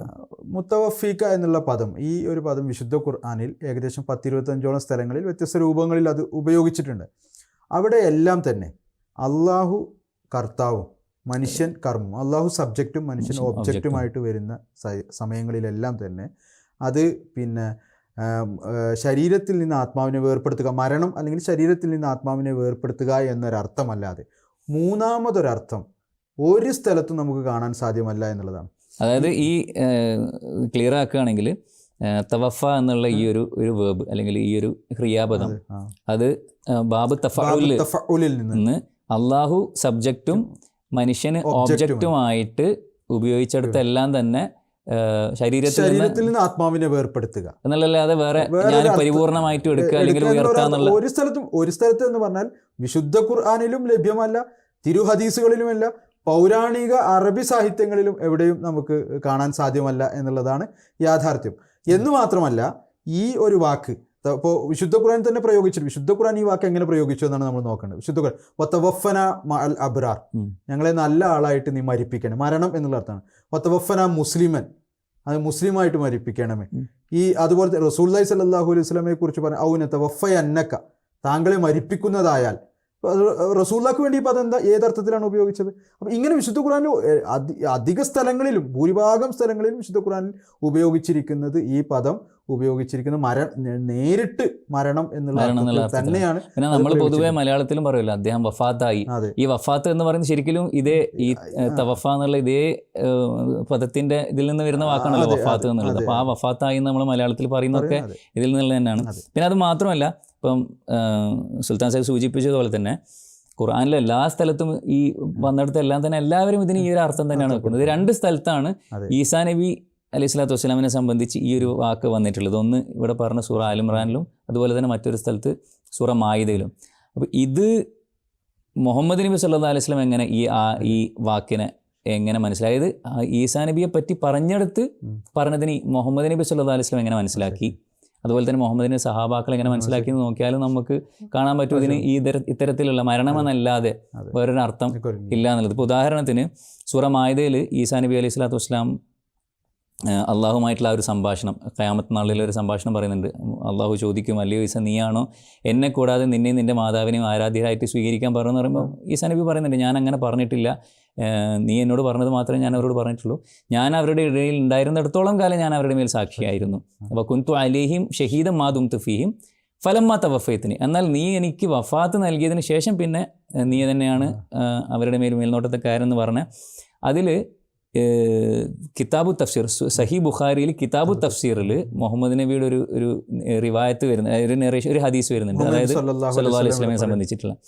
അതായത് മുഹമ്മദ് നബി സല്ലല്ലാഹു അലൈഹി വസല്ലം പറയാണ്, അന്ത്യനാളിൽ ഒരുപാട് ആളുകളെ നരകത്തിലേക്ക് കൊണ്ടുപോകുന്നതായിട്ട്, എൻ്റെ ഉമ്മത്തിൽപ്പെട്ട ആളുകളെ നരകത്തിലേക്ക് കൊണ്ടുപോകുന്നതായിട്ട് ഞാൻ കാണും. അപ്പോൾ ഞാൻ അവരോട് പറയും, ഉസൈഹാബി ഉസൈഹാബി, ഇത് എൻ്റെ സമുദായമാണ്, ഇത് എൻ്റെ ജനതയാണ് എന്ന് പറയുമ്പോൾ, എൻ്റെ അനുയായികളാണ് എന്ന് പറയുമ്പോൾ മുഹമ്മദ് നബി സല്ലല്ലാഹു അലൈഹി വസല്ലം പറയാണ്, അപ്പോൾ എന്നോട് പറയപ്പെടും, നിനക്കറിയില്ല നീ മരിച്ചതിന് ശേഷം, അല്ലെങ്കിൽ താങ്കൾ മരിച്ചതിന് ശേഷം ഇവരെന്തെല്ലാമാണ് പ്രവർത്തിച്ചത് എന്ന് നിനക്കറിയില്ല എന്ന് പറയുമ്പം മുഹമ്മദ് നബി സല്ലല്ലാഹു അലൈഹി വസല്ലം പറയാണ്, ഫ അഖൂൽ, അപ്പോൾ ഞാൻ പറയും, കമാ ഖാലൽ അബ്ദു സ്വാലിഹ്, കമാ ഖാലൽ അബ്ദു സ്വാലിഹ്, അതായത് അള്ളാഹുവിൻ്റെ ഒരു വരിഷ്ഠദാസനായ ഈസാ നബി അലൈഹി സ്വലാത്തു വസ്സലാം പറഞ്ഞത് തന്നെ ഞാൻ പറയുമെന്ന് പറഞ്ഞിട്ട് ഇതേ ആയത്ത്, ഈസാ നബി പറഞ്ഞ ഇതേ ആയത്ത്, കുന്തു അലൈഹിം ഷഹീദം മാ ദുംതു ഫീഹിം ഫലമ്മാ തവഫൈതനി കുന്തു അൻത റഖീബ അലൈഹിം. അപ്പം അതേ കാര്യം എടുത്തുകൊണ്ടാണ് മുഹമ്മദ് നബി സല്ലല്ലാഹു അലൈഹി വസല്ലം പറയുന്നത്. മുഹമ്മദ് നബി സല്ലല്ലാഹു അലൈഹി വസല്ലം ഇങ്ങനെ പരിപൂർണമായിട്ടും ഏറ്റെടുക്കപ്പെട്ടുകൊണ്ട് ആകാശത്തേക്ക് പോയിട്ടാണോ ഈ ലോകത്ത് നിന്ന് വിടവാങ്ങിയതല്ലല്ലോ. നമുക്കറിയാം, സാധാരണ എല്ലാ മനുഷ്യന്മാരും മരിക്കുന്നത് പോലെയാണ് മുഹമ്മദ് നബി സല്ലല്ലാഹു അലൈഹി വസല്ലം മരിച്ചത്. അവിടെ ഒരു പ്രധാനപ്പെട്ട കാര്യം എന്ന് പറയുന്നത് ഇതാണ്, അതായത് ഈ വാക്ക് വിശുദ്ധ ഖുർആനിൽ ഈസാ നബി അലൈഹി സ്വലാത്തു വസ്സലാമിന് വേണ്ടി സൂറത്തുൽ മാഇദയിൽ 116, 117 ആയത്തിൽ ഉപയോഗിക്കുന്നു. ഈസാ നബി അലൈഹി സ്വലാം പറയുന്നു, ഫലമ്മാ തവഫൈതനി കുൻത അൻത റഖീബ അലൈഹിം. അപ്പോൾ തവഫ എന്നുള്ള വാക്കിൻ്റെ അർത്ഥം എന്താണ്? അപ്പോൾ അതിൻ്റെ തഫ്സീർ, അതിൻ്റെ വിശദീകരണമായിക്കൊണ്ട് വിശുദ്ധ ഖുർആന് ശേഷം ഏറ്റവും പ്രബലമായ ഗ്രന്ഥം എന്ന് പറയുന്ന സഹീ ബുഖാരിയിൽ കിതാബു തഫ്സീറിൽ അത് വിശുദ്ധ ഖുർആൻ്റെ വ്യാഖ്യാനമായിക്കൊണ്ട്, അപ്പോൾ റസൂലുള്ളാഹി സ്വല്ലല്ലാഹു അലൈഹി വസല്ലം ഈ ആയത്തിന് എന്ത് വ്യാഖ്യാനം കൊടുത്തു എന്നുള്ളതാണ്. അപ്പോൾ റസൂലുള്ളാഹി സ്വല്ലല്ലാഹു അലൈഹി വസല്ലം പറയുന്നത് ഈ ഒരു വ്യാഖ്യാനമാണ് ഇതിൻ്റേത്. ഫലമ്മാ തവഫൈതനി എന്ന് പറഞ്ഞാൽ ഞാനും അതേപോലെ പറയും. ഇപ്പോൾ റസൂലുള്ളാഹി സ്വല്ലല്ലാഹു അലൈഹി വസല്ലം ഏതർത്ഥത്തിലാണോ അത് പ്രയോഗിച്ചത് അതേ അർത്ഥത്തിൽ തന്നെയാണ് ഇവിടെയും പ്രയോഗിക്കാൻ സാധിക്കും. അപ്പോൾ ഫലമ്മാ തവഫൈതനി എന്ന് ഈസാ നബി അലൈഹി സ്വലാം ഏതർത്ഥത്തിലാണ് പറഞ്ഞത് അതേ അർത്ഥത്തിലാണ് റസൂലുള്ളാഹി സ്വല്ലല്ലാഹു അലൈഹി വസല്ലം പറഞ്ഞിരിക്കുന്നത്. അപ്പോൾ റസൂലുള്ളാഹി സ്വല്ലല്ലാഹു അലൈഹി വസല്ലം ഫലമ്മാ തവഫൈതനി എന്ന് പറഞ്ഞതിന് അർത്ഥം മരണം എന്നാണെങ്കിൽ, എൻ്റെ മരണത്തിന് ശേഷം എൻ്റെ ഈ സമുദായം പ്രവർത്തിച്ചത് എന്താണെന്ന് അറിയില്ല എന്ന് പറഞ്ഞിട്ടുണ്ടെങ്കിൽ ഇവിടെയും ഈസാ നബി അലൈഹി സ്വലാം പറയുന്ന അതേ കാര്യമാണ്, എൻ്റെ മരണത്തിന് ശേഷം എന്താണ് അറിയില്ല എന്ന്. പിന്നെ ഇതേ വാക്കിന് ഇതേ സഹീ ബുഖാരിയിൽ റസൂലുള്ളാഹി സ്വല്ലല്ലാഹു അലൈഹി വസല്ലമയുടെ സഹാബിയായിട്ടുള്ള ഹദ്റത്ത് ഇബ്നു അബ്ബാസ് റളിയല്ലാഹു തആല അൻഹു പറയുന്നത് മുതവഫീക എന്ന് പറഞ്ഞാൽ അതിന്റെ അർത്ഥം മുമീതുക എന്നാണ്. ഈ വീഡിയോയിൽ കോട്ട് ചെയ്ത സൂറ ആൽ ഇംറാനിലുള്ള ആയത്താണല്ലോ, അപ്പോൾ മുതവഫീക എന്ന് പറഞ്ഞു കഴിഞ്ഞാൽ അതിന്റെ അർത്ഥം മുമീതുക, മരിപ്പിക്കുന്നവനാണ്. അപ്പോൾ ഈ മുതവഫീക എന്ന അർത്ഥം മരിപ്പിക്കുക എന്നുള്ളത് തന്നെയാണ്, മരിപ്പിക്കുന്നവനാണ് എന്നുള്ള അർത്ഥം മാത്രമേ അതിന് ലഭിക്കുകയുള്ളൂ. അപ്പോൾ ചുരുക്കി പറഞ്ഞാൽ ഈ ഒരു വാക്കിൻ്റെ അർത്ഥം വിശുദ്ധ ഖുർആൻ നമ്മൾ നോക്കിക്കഴിഞ്ഞാൽ നമുക്ക് കാണാൻ സാധിക്കും, ഈ വാക്ക് തവഫ എന്നുള്ള വാക്കിന് മരണം എന്നുള്ള അർത്ഥത്തിലാണ് വിശുദ്ധ ഖുർആൻ ഉപയോഗിച്ചിരിക്കുന്നത്. റസൂലുള്ളാഹി സ്വല്ലല്ലാഹു അലൈഹി വസല്ലം തവഫൈതനി എന്നതിന് മരണം എന്നുള്ള അർത്ഥമാണ് ഉപയോഗിച്ചിരുന്നത്. റസൂലുള്ളാഹി സ്വല്ലല്ലാഹു അലൈഹി വസല്ലം തിരുമേനിയുടെ സഹാബി ഈ വാക്കിന് മുതവഫീക എന്ന് പറഞ്ഞ മുമീതുക, മരിപ്പിക്കുന്നവനാണ് എന്നുള്ള അർത്ഥമാണ് കൊടുക്കുന്നത്. അപ്പോൾ വിശുദ്ധ ഖുർആൻ പറയുന്ന അർത്ഥം ഇതാണ്, റസൂലുള്ളാഹി സ്വല്ലല്ലാഹു അലൈഹി വസല്ലം കൊടുക്കുന്ന അർത്ഥം ഇതാണ്, റസൂലുള്ളാഹിയുടെ സഹാബി കൊടുക്കുന്ന അർത്ഥമാണ്. ഇതിനെതിരായിട്ട് പൂർണ്ണമായി എടുക്കുക എന്നുള്ള ഒരർത്ഥം വിശുദ്ധ ഖുർആനിൽ എവിടെയും ഇല്ല. റസൂലുള്ളാഹി സ്വല്ലല്ലാഹു അലൈഹി വസല്ലം എവിടെയും ഉപയോഗിച്ചിട്ടില്ല, റസൂലുള്ളാഹി സ്വല്ലല്ലാഹു അലൈഹി വസല്ലമയുടെ സഹാബികൾ എവിടെയും പറഞ്ഞിട്ടില്ല. എന്ന് മാത്രമല്ല അറബി ഭാഷയിൽ ഇങ്ങനെ ഒരു പ്രയോഗം ഒരു സ്ഥലത്തും കാണിക്കാനും സാധ്യമല്ല. അപ്പോൾ നമ്മൾ ഈ വിശുദ്ധ ഖുർആനെയും റസൂലുള്ളാഹി സ്വല്ലല്ലാഹു അലൈഹി വസല്ലം തിരുമേനിയെയും സഹാബാക്കളെയും അതേപോലെ തന്നെ അറബി ഭാഷയും പൂർണ്ണമായി തള്ളിക്കൊണ്ട് ഇങ്ങനെ ഒരു അർത്ഥം എടുക്കണം എന്ന് പറയുന്നത് എന്ത് യുക്തിയാണുള്ളത്? അപ്പോൾ എന്നാൽ അതേസമയം തന്നെ ഈ മുതവഫീക എന്നുള്ളതിനും തവഫ എന്നുള്ളതിനും മരണം എന്നുള്ള സ്വാഭാവികമായ അർത്ഥം എടുക്കുകയാണെങ്കിൽ അത് മുഖേന വിശുദ്ധ ഖുർആന്റെ മഹത്വം എത്രയോ വർദ്ധിക്കുകയാണ് ചെയ്യുന്നത്. അപ്പോൾ ചുരുക്കി പറഞ്ഞാൽ ഈസാ നബി അലൈഹി സ്വലാത്തു വസ്സലാം മരിച്ചിട്ടില്ല എന്നുള്ളതിനുള്ള തെളിവില്ല എന്ന് മാത്രമല്ല, ഈസാ നബി മരിച്ചു എന്നുള്ളതിനും വിശുദ്ധ ഖുർആനിൽ നമുക്ക് തെളിവ് കാണുന്നുണ്ട് എന്നുള്ളതാണ്. പിന്നെ മറ്റൊരു കാര്യം ഈ വീഡിയോയിൽ പറയുന്നത് ഈസാ നബിൻ്റെ രണ്ടാം വരവുമായി ബന്ധപ്പെട്ടിട്ടാണ്. അതായത് ഈസാ നബി അലൈഹി സ്വലാത്തു വസ്സലാം, അതിൽ ഒരു പ്രധാനപ്പെട്ട പോയിന്റ്, ഈസാ നബി അലൈഹി സ്വലാത്തു വസ്സലാം രണ്ടാമതും വരുമ്പോൾ ഈ അഹ്ലെ കിതാബ് ഗ്രന്ഥം നൽകപ്പെട്ടവർ എല്ലാവരും ഒന്നൊഴിയാതെ എല്ലാവരും അദ്ദേഹത്തിൽ വിശ്വസിക്കും. അപ്പോൾ ഇതുവരെ ആരും വിശ്വസിച്ചിട്ടില്ല എന്നുള്ളത് കൊണ്ട് ഈസാ നബി അലൈഹി സ്വലാത്തു വസ്സലാം ജീവിച്ചിരിപ്പുണ്ട് എന്നാണ് നമുക്ക് മനസ്സിലാവുന്നുള്ള ഒരു കാര്യം പറയുന്നുണ്ട്. ഇത് എത്രത്തോളം ഇതിൻ്റെ അതിൽ ഒന്നാമത്തെ കാര്യം എന്ന് പറഞ്ഞാൽ ഈസാ നബി അലൈഹി സ്വലാത്തു വസ്സലാമിൻ്റെ ഈ രണ്ടാം വരവിൻ്റെ സമയത്ത് അഹ്ലെ കിതാബിലുള്ള എല്ലാവരും അദ്ദേഹത്തെ വിശ്വസിക്കുമെന്നാണ് പറയുന്നത്. അത് വിശുദ്ധ ഖുർആൻ്റെ അധ്യാപനങ്ങൾക്ക് തികച്ചും വിരുദ്ധമായിട്ടുള്ളൊരു കാര്യമാണ്. കാരണം വിശുദ്ധ ഖുർആൻ ഒരു സംശയത്തിനും ഇടയില്ലാത്ത വിധത്തിൽ പറയുന്നത് യഹൂദികളും ക്രിസ്ത്യാനികളും ഖിയാമത്ത് നാൾ വരെ അവശേഷിക്കും എന്നുള്ളതാണ്. അഗ്റൈന ബൈനഹുമുൽ അദാവത്ത് വൽ ബഗ്ളാ ഇലാ യൗമിൽ ഖിയാമ. ഖിയാമത്ത് നാൾ വരെ ഇവർക്ക് ഈ രണ്ടു കൂട്ടർക്കും ഇടയിൽ, അത് യഹൂദികൾക്കും ക്രിസ്ത്യാനികൾക്കും ഇടയിൽ ഞാൻ ശത്രുതയും വിദ്വേഷവും ഇട്ടിരിക്കുന്നു എന്ന്. അപ്പോൾ ഖിയാമത്ത് നാൾ വരെ ഈ രണ്ടു കൂട്ടർ ഉണ്ടെങ്കിലല്ലേ അവരുടെ ഇടയിൽ ശത്രുതയും വിദ്വേഷവും ഉണ്ടാവും. അതേപോലെ തന്നെ വിശുദ്ധ ഖുർആൻ അൽഖൈന ബൈനഹും എന്നും പറയുന്നുണ്ട്. മറ്റ് അവരുടെ ഇടയിൽ ഇട്ടിരിക്കുന്നു, ശത്രുതയും വിദ്വേഷവും ഇട്ടിരിക്കുന്നു എന്ന് മറ്റൊരു സ്ഥലത്തും പറയുന്നുണ്ട്. അല്ല, ഈ വീഡിയോയിൽ ഉദ്ധരിച്ച ആ ആയത്തിലും, അതായത് ഇന്നി മുത്തവഫീക യാ ഈസ ഇന്നി മുത്തവഫീക വറാഫിക എന്ന് പറഞ്ഞതിന് ശേഷം പിന്നെ പറയുന്നുണ്ട് അപ്പോൾ ജാലുല്ലദീന തബൗക ഫൗഖല്ലദീന കഫറു ഇലാ യൗമിൽ ഖിയാമ. നിന്നെ വിശ്വസിച്ചവർക്ക് നിന്നെ നിഷേധിച്ചവരുടെ മേൽ ഖിയാമത്ത് നാൾ വരെ മേൽക്കോയ്മ നൽകുമെന്ന് പറയുന്നുണ്ട്. അപ്പോൾ അവർ രണ്ടുപേരും ഖിയാമത്ത് നാൾ വരെ നിലനിൽക്കും. അപ്പോൾ പിന്നീട് അപ്പോൾ എങ്ങനെയാണ് എല്ലാവരും വിശ്വസിക്കുക എന്ന് പറയുന്നത്? പിന്നെ അതുപോലെ തന്നെ എല്ലാവരും വിശ്വസിക്കും എന്ന് പറഞ്ഞു കഴിഞ്ഞാൽ റസൂലുള്ളാഹി ഈ ആയത്ത് ഇറങ്ങിയതിന് ശേഷം ഇന്നേ വരെയുള്ള അഹ്ലി കിതാബിൽ എല്ലാവരും വിശ്വസിക്കും എന്നാണല്ലോ പറയുക. അപ്പോൾ ഇന്നേ വരെയുള്ള അഹ്ലി കിതാബ് എല്ലാവരും 1400 വർഷമായിട്ട് എത്രയോ വിശ്വസിക്കാതെ എത്ര പേര് മരണപ്പെട്ടു പോകുന്നുണ്ട്. അപ്പോൾ ഈ പിന്നെ എല്ലാവരും തന്നെ എല്ലാ അഹ്ലി കിതാബും ഈസാ നബി അലൈഹി സ്വലാത്തു വസ്സലാമിൻ്റെ മരണത്തിന് മുമ്പ് അദ്ദേഹത്തിൽ വിശ്വസിക്കും എന്ന് പറയുന്നത് തികച്ചും വിശുദ്ധ ഖുർആൻ്റെ അധ്യാപനങ്ങൾക്ക് വിരുദ്ധമായിട്ടുള്ളൊരു കാര്യമാണ്. അത് അങ്ങനെ പറയുകയാണ് എങ്കിൽ വിശുദ്ധ ഖുർആനിൽ തന്നെ വൈരുദ്ധ്യമുണ്ട് എന്ന നിലയിൽ ആകുന്നതാണ്. അപ്പോൾ ഈ ആയത്തിൻ്റെ അർത്ഥം, ഈ പരാമർശിക്കപ്പെട്ടിരിക്കുന്ന ആയത്തിൻ്റെ അർത്ഥം ഒരിക്കലും തന്നെ എല്ലാ അഹ്ലെ കിതാബും ഈസാ നബിയുടെ മരണത്തിന് മുമ്പ് അദ്ദേഹത്തിൽ വിശ്വസിക്കും എന്നുള്ളതല്ല. തുടർന്ന് ആ ആയത്തിൻ്റെ ഭാഗം കൂടി മനസ്സിലാക്കുമ്പോൾ യഥാർത്ഥത്തിൽ ഉദ്ദേശിക്കുന്നത് എന്ന് പറയുന്നത് ഈസാ നബി അലൈഹി സ്വലാത്തു വസ്സലാമിനെ കുറിച്ചുള്ള തെറ്റായ ധാരണയോടുകൂടിയാണ് ഈ അഹ്ലെ കിതാബിൽ ഓരോരുത്തരും മരണപ്പെടുന്നത് എന്നും ഖിയാമത്ത് നാളിൽ അവരുടെ വിശ്വാസത്തിന് എതിരായിക്കൊണ്ട് ഈസാ നബി അലൈഹി സ്വലാത്തു വസ്സലാം നിലകൊള്ളും എന്നുള്ളതാണെന്ന് വ്യക്തമായി മനസ്സിലാക്കാൻ സാധിക്കും. ഇതിൽ നിന്നും കാര്യം മനസ്സിലാകുന്നുണ്ട്. കാരണം ഇപ്പോൾ ഈസാ നബിയിൽ വിശ്വസിക്കും എന്നാണ് പറഞ്ഞതെങ്കിൽ ഈസാ നബിയിൽ വിശ്വസിക്കും, എന്നിട്ട് ഈസാ നബി ഖിയാമത്ത് നാൾ അവർക്കെതിരെ സാക്ഷി പറയുന്നു. വിശ്വസിച്ചാൽ പിന്നെ എന്തിനാണ് സാക്ഷി പറയേണ്ട കാര്യമില്ല. പിന്നെ ഇതുമായി ബന്ധപ്പെട്ട മറ്റൊരു പ്രധാനപ്പെട്ട കാര്യം എന്ന് പറഞ്ഞാൽ ഈസാ നബി അലൈഹി സ്വലാത്തു വസ്സലാം അവസാന കാലത്ത് വരുന്നത് 2 മലക്കുകളുടെ തോളിൽ കൈവച്ചുകൊണ്ട് ഇറങ്ങി വരും, ആകാശത്തു നിന്ന് ഇറങ്ങി വരും എന്ന് പറയുന്ന ഈ ഒരു വിശ്വാസം, ഇതിന് വിശുദ്ധ ഖുർആൻ്റെ അടിസ്ഥാനത്തിൽ നമ്മൾ നോക്കുമ്പം എന്തെങ്കിലും ഇതിന് അടിസ്ഥാനം ഉണ്ടോ, അല്ലെങ്കിൽ എന്തെങ്കിലും തെളിവ് ഉണ്ടോ? അത് ഒന്നാമത്തെ കാര്യം എന്ന് പറയുന്നത് നേരത്തെ പറഞ്ഞതുപോലെ ഈസാ നബി അലൈഹി സ്വലാത്തു വസ്സലാം ജീവിച്ചിരിപ്പുണ്ടതിനോ അല്ലെങ്കിൽ അദ്ദേഹം ആകാശത്തേക്ക് ഉയർന്നു പോയതിനോ ആകാശത്തേക്ക് തിരിച്ചു വരുന്നതിനോ അതിനൊന്നും തന്നെ യാതൊരു വിധത്തിലുള്ള തെളിവും ഇല്ല എന്നുള്ളതാണ്. അപ്പോൾ വിശുദ്ധ ഖുർആൻ നമ്മൾ പരിശോധിക്കുകയാണെങ്കിൽ പിന്നീട് ഈസാ നബി അലൈഹി സ്വലാമിൻ്റെ വരവിനെക്കുറിച്ച് പറഞ്ഞിരിക്കുന്ന കാര്യങ്ങളെല്ലാം തന്നെ സിംബോളിക്കായിട്ടാണ് പറഞ്ഞിരിക്കുന്നത് എന്ന് നമുക്ക് മനസ്സിലാക്കാൻ സാധിക്കും. നമ്മൾ മനസ്സിലാക്കേണ്ട ഒരു കാര്യം എന്ന് പറയുന്നത് ഇപ്പോൾ ഈ പറയുന്നത്, അതായത് ഇത് അക്ഷരാർത്ഥത്തിലാണ് എങ്കിൽ ഈസാ നബി അലൈഹി സ്വലാമിൻ്റെ വരവ് എന്ന് പറയുന്നത് അത് അക്ഷരാർത്ഥത്തിലാണ് എന്നുണ്ടെങ്കിൽ, ഇപ്പോൾ എന്താണ് നേരത്തെ ഇവിടെ ഈ വീഡിയോയിൽ പറഞ്ഞതുപോലെ ഈ ദമിഷ്കിലെ ഒരു വെള്ള മിനാരത്തിന് മുകളിൽ 2 മലക്കുകൾക്ക് മുകളിൽ കൈയൊക്കെ വെച്ച് ഈസാ നബി അലൈഹി സ്വലാം ഇങ്ങനെ ഇറങ്ങി വന്നു കഴിഞ്ഞാൽ അദ്ദേഹത്തെ വിശ്വസിക്കാത്ത ആരെങ്കിലും ലോകത്തുണ്ടാകുമോ? കാരണം വിശ്വസിക്കാതിരിക്കാൻ എന്ത് കാരണമാണ് ഇങ്ങനെയുള്ള ഒരു വെളിപ്പെടലുണ്ടായിട്ട് ആളുകൾ വിശ്വസിക്കാതിരിക്കാൻ? എന്നെ നരകത്ത് കൊണ്ടിട്ടുള്ളൂ എന്ന് പറഞ്ഞുകൊണ്ട് ആരും തയ്യാറായി നിൽക്കുന്നു. എല്ലാ മനുഷ്യരും, യഹൂദികളാകട്ടെ ക്രിസ്ത്യാനികളാകട്ടെ മുസ്ലിങ്ങളാകട്ടെ, എല്ലാവരും തങ്ങൾക്ക് മോക്ഷം വേണം, മോചനം വേണം, തങ്ങളുടെ ജീവിത ലക്ഷ്യം കരസ്ഥമാക്കണം എന്നുള്ള ഉദ്ദേശം തന്നെയാണുള്ളത്. അപ്പോൾ ഇങ്ങനെ ഇത്രയും വ്യക്തമായ നിലയിലൊരു കാര്യം പുലർന്നിട്ട് അതിനെ നിഷേധിക്കുക എന്ന് പറയുന്നത് എങ്ങനെ സാധിക്കണം? അപ്പോൾ ഒരിക്കലും തന്നെ അത് സാധിക്കില്ല എന്നുള്ളതാണ്. അപ്പോൾ അതിൻ്റെ അർത്ഥം എന്ന് പറയുന്നത് ഈ പറഞ്ഞ കാര്യങ്ങളെല്ലാം ഇത് മാത്രമല്ല. ഇപ്പോൾ ഈസാ നബി അലൈഹി സ്വലാത്ത് ഇവർ പറയുന്ന ഈ ഈസാ നബി അവിടെ വന്നിട്ട് ചെയ്യുന്ന കാര്യം എന്താണ് പറയുന്നത്? കുരിശുടക്കും, പന്നിയെ കൊല്ലും എന്നുള്ളതാണ്. അപ്പോൾ ഈസാ നബി വന്ന് കുരിശുടക്കും. അപ്പോൾ കുരിശുടക്കുക എന്ന് പറഞ്ഞാൽ ഇവിടെയുള്ള എല്ലാ കുരിശും ഉടക്കും എന്നാണോ? ഇവിടെ ചർച്ചുകളിൽ എത്ര കുരിശുകളുണ്ട്?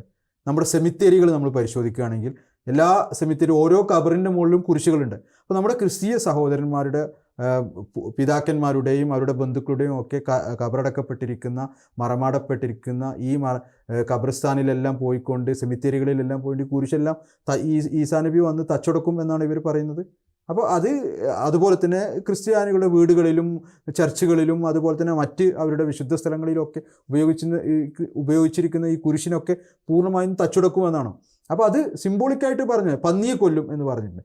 ഇതിലേറ്റവും വിചിത്രമായിട്ടുള്ള ഒരു കാര്യം എന്ന് പറയുന്നത് ഈ ഈസാ നബി സഹീഹ് മുസ്ലിം ഒരു ഹദീസിലുണ്ട്, റസൂലുള്ളാഹി സ്വല്ലല്ലാഹു അലൈഹി വസല്ലം പറയുന്നുണ്ട് ഈസാ നബി അലൈഹി സ്വലാത്തു വസ്സലാം വരുന്നത് ഈ റസൂലുള്ളാഹി സ്വല്ലല്ലാഹു അലൈഹി വസല്ലം തിരുമേനിയുടെ സുന്നത്തും വിശുദ്ധ ഖുർആനും നടപ്പിലാക്കാനാണ്. വിശുദ്ധ ഖുർആനിൽ എവിടെയെങ്കിലും നമ്മളിത് കണ്ടിട്ടുണ്ടോ? ഈ കുരിശുടക്കാൻ വേണ്ടി പറഞ്ഞത് റസൂലുള്ളാഹി സ്വല്ലല്ലാഹു അലൈഹി വസല്ലം എപ്പോഴെങ്കിലും കുരിശ് ഉടച്ചിട്ടുണ്ടോ? റസൂലുള്ളാഹി എപ്പോഴെങ്കിലും സഹാബാക്കളെ കൂട്ടി യുദ്ധത്തിന് പോയതുപോലെ പന്നികളെ കൊല്ലാൻ വേണ്ടി പോയിട്ടുണ്ടോ? അപ്പോൾ ഇതിൻ്റെയൊക്കെ അർത്ഥം എന്ന് പറയുന്നത് സിംബോളിക്കായിട്ടുള്ള കാര്യം. ഈ കാര്യങ്ങൾ, അതായത് കുരിശുടക്കുക, പന്നിയെ കൊല്ലുക എന്നുള്ളത് സിംബോളിക്കാണെങ്കിൽ, ഇതുപോലുള്ള പിന്നെ മിനാരത്തിന് മുകളിൽ ഇറങ്ങുക എന്നുള്ള ഇത്തരം കാര്യങ്ങളെല്ലാം തന്നെ വിശുദ്ധ ഖുർആൻ നമ്മൾ പരിശോധിക്കുകയാണെങ്കിൽ ഇതൊക്കെ സിംബോളിക്കായിട്ട് എടുക്കുകയേ സാധ്യമുള്ളൂ. അതല്ലാതെ ഒരിക്കലും തന്നെ നമുക്ക് പൊതുവേ ഈ പ്രവചനങ്ങൾ എന്ന് പറയുമ്പോൾ തന്നെ അതിൽ എന്താ പറയുക, അതിനൊരു സിംബോളിക് എലമെൻറ്റ് ഉണ്ടാവും. ഇപ്പം ഒബ്വിയസ്ലി പല പ്രവചനങ്ങളും അത് അക്ഷരാർത്ഥത്തിൽ പുലരാറുണ്ട്. പക്ഷേ പ്രത്യേകിച്ച് ഏതെങ്കിലും പ്രവചനത്തിൽ പറഞ്ഞിട്ടുള്ള കാര്യം അത് ലിറ്ററലി എടുക്കുകയാണെങ്കിൽ അത് ഈ സുൽത്താൻ സാഹിബ് സൂചിപ്പിച്ചതുപോലെ തന്നെ പ്രവാചകന്മാരുടെ സുന്നത്തിന് അല്ലെങ്കിൽ പ്രവാചകന്മാരുടെ ആ ഒരു ചര്യയ്ക്ക് എതിരാകുക, വിശുദ്ധ ഖുർആൻ്റെ ഇത്രയും നേരം വിശദീകരിച്ച് വിശുദ്ധ ഖുർആൻ്റെ ഓരോ കാര്യത്തിനും എതിരാകുക എന്ന് പറയുമ്പോൾ ഒരിക്കലും തന്നെ പിന്നെ അക്ഷരാർത്ഥത്തിൽ എടുക്കാൻ കഴിയൂല എന്നുള്ളതാണ്. ഇപ്പോൾ ഉദാഹരണത്തിന് മുഹമ്മദ് നബി സല്ലല്ലാഹു അലൈഹി വസല്ലത്തിൻ്റെ ഒരു സംബോധന നമുക്ക് നോക്കാം. മുഹമ്മദ് നബി സല്ലല്ലാഹു അലൈഹി വസല്ലത്തിൻ്റെ ഭാര്യമാർ മുഹമ്മദ് നബിയോട് വന്ന് ചോദിക്കുന്നുണ്ട്, അല്ലയോ പ്രവാചകരെ, താങ്കളുടെ മരണത്തിന് ശേഷം ഞങ്ങളിൽ ആരാണ് താങ്കളുടെ അടുത്തേക്ക് ആദ്യം വരിക, അതായത് ആരാണ് ആദ്യം മരണപ്പെടുക എന്ന് ചോദിക്കുമ്പം മുഹമ്മദ് നബി സല്ലല്ലാഹു അലൈഹി വസല്ലം പറയുന്നുണ്ട്, ഏറ്റവും കൈക്ക് നീളമുള്ള ഭാര്യയായിരിക്കും എത്തുക. അപ്പോൾ ഇവരത്, അതായത് മുഹമ്മദ് നബി സല്ലല്ലാഹു അലൈഹി വസല്ലമയുടെ ഭാര്യമാർ അത് അക്ഷരാർത്ഥത്തിലാണ് ആദ്യം മനസ്സിലാക്കിയിരുന്നത്. പക്ഷേ യഥാർത്ഥത്തിൽ മരണം സംഭവിച്ചപ്പോഴാണ് മനസ്സിലായത്, ഹസ്രത്ത് സൈനബ് റളിയല്ലാഹു അൻഹ വഫാത്തായപ്പോഴാണ് മനസ്സിലായത് യഥാർത്ഥത്തിൽ ഇതുകൊണ്ട് ഉദ്ദേശിച്ചത് ദാനധർമ്മങ്ങൾ ഏറ്റവും കൂടുതൽ ചെയ്യുക എന്നുള്ളതാണ്. അപ്പോൾ ഇവിടെ ഇല്ല, ലിറ്ററലിയെ നമ്മൾ എടുക്കുകയുള്ളൂ, ലിറ്ററലിയെ നമ്മളത് എന്താ പറയുക, അത് ആ ഒരു ഇൻ്റർപ്രിട്ടേഷനെ നൽകുകയുള്ളൂ എന്ന് പറഞ്ഞാൽ നൗസുല്ല മുഹമ്മദ് നബിൻ്റെ ആ പ്രവചനം തെറ്റായിപ്പോയി എന്ന് പറയേണ്ടി വരും. അപ്പോൾ പ്രവചനങ്ങളിൽ തീർച്ചയായിട്ടും സിംബോളിക് എലമെൻറ്റ്സ് ഉണ്ടാകും. പ്രത്യേകിച്ച് അതിൻ്റെ ലിറ്ററൽ ഇൻ്റർപ്രിട്ടേഷൻ ഖുർആനും അതുപോലെ തന്നെ പ്രവാചകന്മാരുടെ ചര്യക്കും അള്ളാഹുവിൻ്റെ ഹിക്മത്തിനും ഒക്കെ എതിരാകുമ്പോൾ പിന്നെ അതിന് വേറൊരു നിർവാഹവും ഇല്ല എന്നുള്ളതാണ് ഇതിൽ പറഞ്ഞിട്ടുള്ളത്. ഇവിടെ മനസ്സിലാക്കേണ്ട ഒരു കാര്യം എന്ന് പറയുന്നത് ഇത്തരം പ്രവചനങ്ങളെ അതിനെ പ്രത്യക്ഷ രൂപത്തിൽ എടുക്കുക എന്ന് പറയുന്നത് മുൻപും നടന്നിട്ടുള്ളതാണ്. പൂർവ്വ സമുദായത്തിൽ നമുക്കതിൻ്റെ മാതൃക കാണാൻ സാധിക്കുന്നതാണ്. ഈസാ നബി അലൈഹി സ്വലാത്തു വസ്സലാം വന്ന സമയത്ത് യഹൂദികൾ ഈസാ നബി അലൈഹി സ്വലാമിനോട് ചോദിച്ചത്, നീ മസീഹാണ് എങ്കിൽ, ഞങ്ങൾക്ക് വാഗ്ദാനം ചെയ്ത മസീഹ് നീയാണ് എങ്കിൽ നിനക്ക് മുമ്പ് മസീഹിന് മുമ്പ് ഏലിയാവ് ആകാശത്തിൽ നിന്ന് വരും എന്ന് ഞങ്ങളുടെ ഗ്രന്ഥത്തിൽ എഴുതിയിട്ടുണ്ട്, ഏലിയാവ് ഇതുവരെ ആകാശത്തിൽ നിന്ന് വന്നിട്ടില്ലല്ലോ എന്ന്. അപ്പോൾ ഈസാ നബി അലൈഹി സ്വലാത്തു വസ്സലാം പറഞ്ഞു, ഏലിയാവ് ആകാശത്തൊന്നുമില്ല, ആകാശത്ത് നിന്ന് ആരും വരാനുമില്ല, നിങ്ങൾക്ക് വാഗ്ദാനം ചെയ്യപ്പെട്ട ഏലിയാവ് അഥവാ ഇല്യാസ് എന്ന് പറയുന്നത് യോഹന്നയാണ് എന്ന് പറഞ്ഞു. അപ്പോൾ അത് ഇവിടെ യഹിയയുടെ വരവിനെ ഏലിയാസുമായിട്ട് സാദൃശ്യപ്പെടുത്തുകയാണ് ചെയ്തിരിക്കുന്നത്, സിംബോളിക്കായിട്ട് പറയുകയാണ് ചെയ്തിരിക്കുന്നത്. അപ്പോൾ ഇതേപോലെ റസൂലുള്ളാഹി സ്വല്ലല്ലാഹു അലൈഹി വസല്ലം പറഞ്ഞിരിക്കുന്ന ഒരു കാലഘട്ടത്തിൽ മുസ്ലിങ്ങളും യഹൂദികളെ ചാണിന് ചാണും മുഴത്തിന് മുഴമായി പിൻപറ്റുമെന്നുള്ളത്. അപ്പോൾ അന്ന് യഹൂദികൾ പിന്നെ ഏലിയാവിനെ എങ്ങനെയാണോ ആകാശത്തു നിന്ന് പ്രതീക്ഷിച്ചിരുന്നത്, അതുപോലെ ഇന്ന് മുസ്ലിങ്ങൾ ആകാശത്ത് നിന്ന് ഈസയെ 2000 വർഷങ്ങൾക്ക് മുമ്പ് വന്ന ഈസാ നബി അലൈഹി സ്വലാത്തു വസ്സലാമിനെ പ്രതീക്ഷിച്ചുകൊണ്ടിരിക്കുകയാണ്. ഈ പ്രത്യക്ഷത്തിൽ എടുത്തുകൊണ്ട് പക്ഷേ ഇവിടെ ഈസാ നബി അലൈഹി സ്വലാത്തു വസ്സലാമിൻ്റെ കാര്യം തന്നെ പറയുകയാണെങ്കിൽ മുഹമ്മദ് നബി സല്ലല്ലാഹു അലൈഹി വസല്ലം പ്രവചിച്ചത് നമുക്ക് സഹീഹ് ബുഖാരിയിൽ കാണാൻ പറ്റും. കൈഫ അൻതും മുഹമ്മദ് നബി സല്ലല്ലാഹു അലൈഹി വസല്ലം പറയുന്നതായിട്ട്, കൈഫ അൻതും ഇദാ നസല ഇബ്നു മറിയമ ഫീക്കും വ ഇമാമുക്കും മിൻകും, അതായത് നിങ്ങളിൽ നിന്ന് നിങ്ങളുടെ ഇമാമായിക്കൊണ്ട്, നിങ്ങളുടെ ഇമാമായിക്കൊണ്ട് ഈസ ഇബ്നു മറിയം വരുമ്പോൾ നിങ്ങളുടെ അവസ്ഥ എന്തായിരിക്കും എന്നാണ് ചോദിക്കുന്നത്. ഇതേപോലെ തന്നെ സഹീഹ് മുസ്ലിമിൽ ഫ അമ്മക്കും മിൻകും, നിങ്ങൾക്ക് ഇമാമത്ത് നേതൃത്വം വഹിച്ചുകൊണ്ട് നിങ്ങളിൽ നിന്ന് തന്നെ ഈസ ഇബ്നു മറിയം വരുമ്പോൾ നിങ്ങളുടെ അവസ്ഥ എന്തായിരിക്കും എന്നാണ് പറയുന്നത്. അപ്പോൾ വളരെ വ്യക്തമാണ്.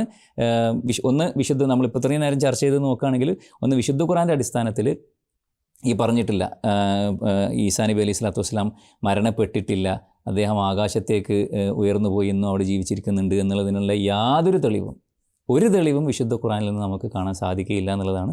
അതുപോലെ തന്നെ രണ്ടാം വരവിനെ സംബന്ധിച്ച് മുഹമ്മദ് നബി സല്ലല്ലാഹു അലൈഹി വസല്ലം കൃത്യമായിട്ട് പറഞ്ഞത് ഇതേ ഉമ്മത്തിൽ നിന്ന് വരും എന്നുള്ളതാണ്. അപ്പോൾ ഈ ഒരു അടിസ്ഥാനം മുന്നിൽ വെച്ചുകൊണ്ട് നമ്മൾ നോക്കുമ്പോൾ വളരെ വ്യക്തമാണ്. ഇസ്ലാമിൻ്റെ പേഴ്സ്പെക്റ്റീവിൽ നമ്മൾ നോക്കുമ്പം വരാനുള്ള ഈ മുസ്ലിം ഉമ്മത്തിന് വാഗ്ദത്തം ചെയ്യപ്പെട്ടിട്ടുള്ള മസീഹ് എന്ന് പറയുന്നത് ഇതേ ഉമ്മത്തിൽ നിന്ന് വരാനുള്ള ഒരു വ്യക്തിയാണ്. അതല്ലാതെ ബനി ഇസ്രായേലിയരിലേക്ക് പ്രവാചകനായി അയക്കപ്പെട്ടു എന്ന് പറഞ്ഞിട്ടുള്ള ഈസാ നബി ഒരിക്കലും തന്നെ തിരിച്ചു വരികയില്ല.